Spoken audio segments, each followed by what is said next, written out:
Hello बच्चों, let's read the question. The question says a cyclic process for 1 mole of an ideal gas is shown in the given figure in VT diagram. The work done in AB, BC and C respectively is. So before discussing the solution of this question, let's write the key concept. Key concept number 1. It is first law of thermodynamics.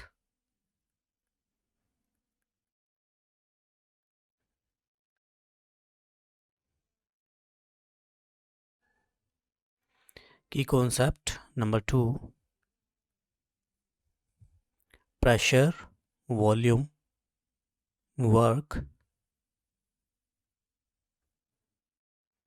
Key concept number 3. Isothermal process.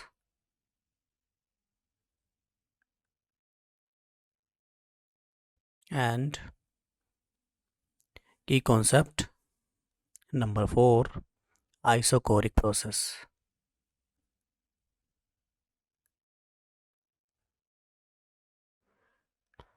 So हम इनकी concept का use करेंगे इस question का solution find out करने में। तो अभी हम इस दिए गए ग्राफ को समझते हैं। यहाँ पे हमें ये एक ट्रायंगल दिया हुआ है ABC जो डिफरेंट डिफरेंट प्रोसेस को रिप्रेजेंट करता है। तो पहले हम देखते हैं कि ये AB प्रोसेस को समझते हैं कि ये कौन सा प्रोसेस है।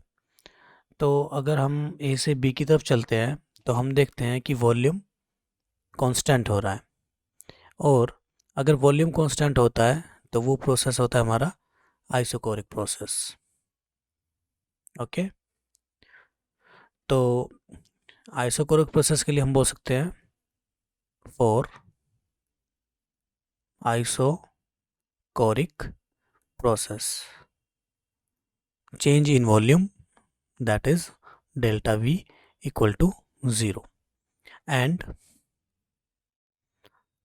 pressure volume work, basically it is the work done, that is equal to P into delta V.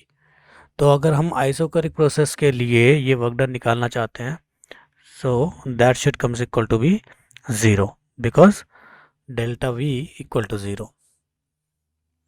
Now let's see what is this BC. तो B से अगर हम C की तरफ चलते हैं तो देखते हैं कि टेम्परेचर कांस्टेंट है।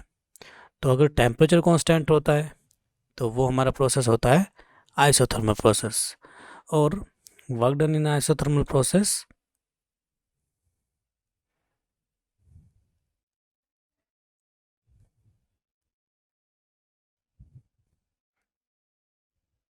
जो हमारा होगा, let's suppose this is WI, ये हमारा होता है nRT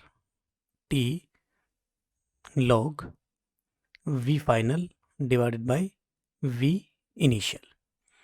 तो अगर हम B और पॉइंट C को ध्यान से देखें और जो वॉल्यूम C पॉइंट पर है दैट इज़ V2, और जो वॉल्यूम B पॉइंट पे है दैट इज़ V1। तो हम कह सकते हैं कि ये जो V2 है basically this is the V final and this is V initial, and temperature remain constant that is T2। तो यहाँ से हम देखते हैं कि वर्क डन क्या आएगा, और N is what, number of moles, जो कि हमें यहाँ पे 1 मोल दिया हुआ है। तो अगर हम इसमें सारी वैल्यूज़ रखते हैं तो हमको मिलेगा R T is T2 ln and this V final is V2 divided by V1. So this is the work done in this process basically it is the process BC. Okay. और third, हम जब C से A की तरफ आएंगे तो यहाँ से हमको दिख रहा है कि volume is directly proportional to temperature. तो अगर ऐसा होता है तो हम बोल सकते हैं from ideal gas equation V equal to NR divided by P and it is T। तो यहाँ से हम कह सकते हैं कि ये जो टर्म है दैट इज कांस्टेंट, और अगर ये कांस्टेंट हो जाएगा तो मतलब प्रेशर कांस्टेंट हो जाएगा। ओके, तो यहीं पे हम देख लेते हैं इसको। तो प्रेशर कांस्टेंट होता है, फिर हम दोबारा से ये इक्वेशन अप्लाई करेंगे, उसको डिफ्रेंशिएट करेंगे। तो यहाँ से अगर प्रेशर को कांस्टेंट मान लेते हैं तो ये डेल्टा V हो जाएगा, and R is just constant and this is delta T. So from here this is what work done and this is NR. What is the value of delta T? The temperature at this point is T2 and temperature at point A is T1. So what is delta T? T1 minus T2. So this is the work done in process C2A.